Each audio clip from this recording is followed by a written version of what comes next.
I'm not the kind of man who gets angry easily. I've always thought of myself as steady, practical, the type who takes a deep breath and thinks before acting. But when I discovered what my wife had been doing behind my back, something in me snapped. And what followed? Let's just say justice was served, not in court, but in real life where it hurts the most. It all started in the early 2000s. I was married to Anna, and we had 2 kids, a girl and a boy, ages 4 and 6. Life was busy, but stable. Anna worked part-time at a local store, and I worked full-time in logistics. Our schedule wasn't always perfect, but we made it work. Or so I thought. At first, the signs were subtle. The kids started mentioning that they'd been at their grandparents' house a lot lately. Anna's parents. That didn't seem like a red flag at first. They lived about an hour and a half away, and the kids always enjoyed visiting them. But when I started putting the pieces together, 2 or 3 times a week, sometimes overnight, it felt off. Especially considering Anna only worked part-time. Why drive so far just for babysitting? I asked her about it casually. She claimed her parents just missed the kids and offered to watch them while she ran errands or got a break. The way she said it didn't sit right with me. Her voice was too high, her answer too rehearsed.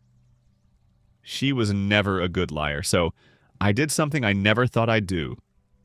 I started tracking the mileage on her car. I reset the trip meter after she left one morning and checked it when she got back.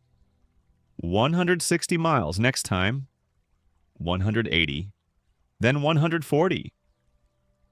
After a week, she'd racked up nearly 450 extra miles that had nothing to do with her usual routine.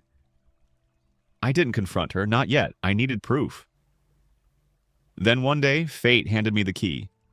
I sat down at our home computer and noticed a sticky note. Her AOL login and password.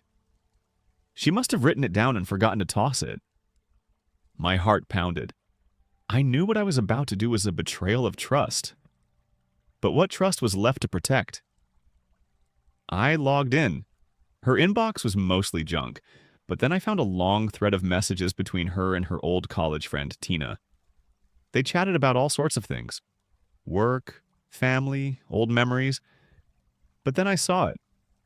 My wife had written, "It's still going on." I meet up with Bobby about twice a week. We grab lunch, and then, the usual. He still sucks in bed, but better than nothing. His wife's let herself go. I almost feel sorry for him. Almost. My stomach turned. I stared at the screen, numb. Bobby? As in Bob Anderson, her high school boyfriend? I printed the whole thread and hid it in my garage toolbox. That night, I watched her tuck our daughter into bed. She kissed her forehead and whispered something sweet. My daughter giggled. The same woman who could do that. Was mocking another woman for gaining weight after childbirth and sleeping with her husband? I needed more. I needed undeniable evidence. That's when I reached out to a friend of mine, a local cop. I told him what I'd found, and he pointed me toward a retired detective turned private investigator named Ron. Ron was old school. Big mustache, calm voice, sharp eyes. I handed him the emails, gave him the schedule, and let him do his work. 2 weeks later, he returned with a thick manila envelope. He'd followed her 3 separate times. Each time, she dropped the kids off at her parents', drove 40 minutes to meet Bobby at some diner, and then they'd head to a disgusting little roadside motel. Ron had photos, grainy but clear enough. Her car, his car, them entering the motel, her hair in a ponytail, his arm around her waist. It was like watching someone else's life fall apart. Except it was mine. I didn't scream. I didn't throw anything. I didn't even confront her. I got a lawyer instead. We met the following week. I handed him the PI report, the email printouts, and told him I wanted a clean break. I didn't want custody drama. I just wanted my kids and my peace. My lawyer was sympathetic, not surprised, but focused. He started working on the paperwork, but I wasn't done. I needed to hit back. Not just legally, but personally, quietly, with precision. I asked Ron for one more favor. Find out everything you can about Bobby. What he found was gold. Ron came back just a few days later, folder in hand, eyes gleaming like a man who knew he'd hit pay dirt. His name's Robert Louis Anderson, Ron said, flipping open the file. Goes by Bob, age 37, married, 3 kids, ages 5, 7, and 10. Wife's name is Karen. They live in a big colonial house out in the suburbs. Owned by her parents, by the way. And here's the kicker. He's the vice president of sales for her dad's company. Title only. Looks like Daddy gave him the job to keep him out of trouble. I just sat there staring at the photos. Bob and my wife laughing outside the motel room. Bob sitting in his fancy SUV in the company parking lot. Bob pushing a shopping cart beside his own kids, smiling like he hadn't just torn 2 families apart. A plan formed in my head. It wasn't revenge I was after. It was balance. A realignment of the universe. So here's what I did. First, I made more copies of Ron's report. 3 to be exact. 1 I gave to my lawyer. 1 I kept for myself. And the 3rd, that one was for Karen. The same day I had my wife served with divorce papers at her workplace. Right there in the stockroom of that little gift store where she worked part-time. Ron paid a visit to Bob's wife. I don't know exactly how the conversation went.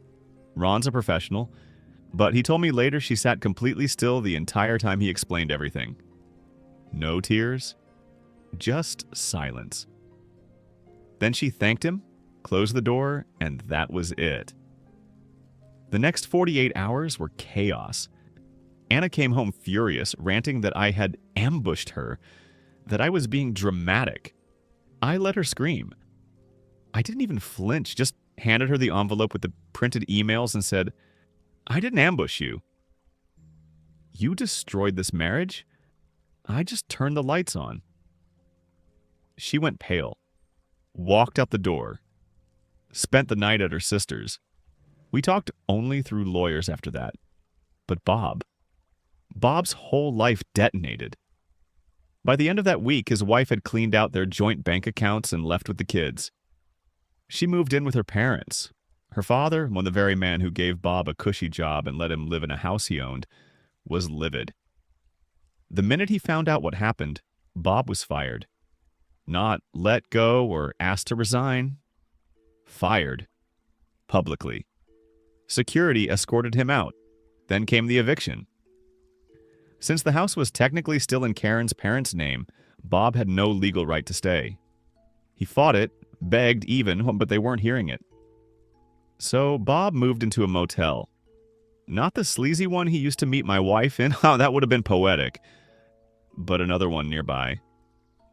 Word got around quickly. Small town, people talk. Apparently Bob lost it a few weeks later. Tried to confront Karen at her parents' house. Yelled at her in the driveway. Her brother stepped in. Bob swung first. Bad move. Broken nose. Police were called. Charges were filed.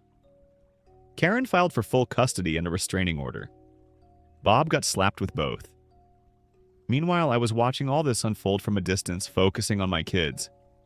Being steady, showing up, no drama, no scenes, just stability. And you know what? That stability, that calm, drove Anna crazy. She kept trying to pick fights during mediation. Kept asking why I wasn't more upset. I told her the truth. Because I don't love you anymore. I stopped the day I found out who you really were. She cried. I didn't. In the months that followed, the dust began to settle. But the damage, like smoke after a fire, lingered. Our divorce was finalized quickly. My lawyer made sure of that. We agreed on joint custody, but the kids stayed with me most of the time. Not by court order, by choice. Even at 6 and 4, they sensed the shift. They didn't cry when Anna dropped them off. They didn't ask when she'd be back. They were quiet, confused, careful. Like walking through a house that used to be home, but now felt like a stranger's. Anna moved into a small apartment across town. She tried to make it feel like a fresh start. New furniture, new haircut, fake optimism. But even the kids could tell she was spiraling. They told me she cried a lot, slept late, forgot to pack lunches, sometimes snapped at them for no reason. I didn't say a word to her about it. I just picked up the slack. Therapy for the kids, extra dinners, little road trips to the zoo or the lake, anything to keep them laughing. As for Bob, his downward spiral made Anna's look like a gentle stumble. After the restraining order, Karen made sure he didn't get unsupervised visits with the kids. Word around town was that she told the judge, if he's capable of cheating on a wife and lying to 3 children, what else is he capable of? Bob tried to fight it. He tried to sue for custody, claiming emotional distress, job loss, alienation, all of it. But then came the real twist. Karen's father didn't just fire Bob, he blackballed him. Sent out quiet word through his business contacts, calling in favors, sharing details. No one would touch Bob. He became radioactive in the entire industry. From vice president of sales to pizza delivery driver. I'm not making that up.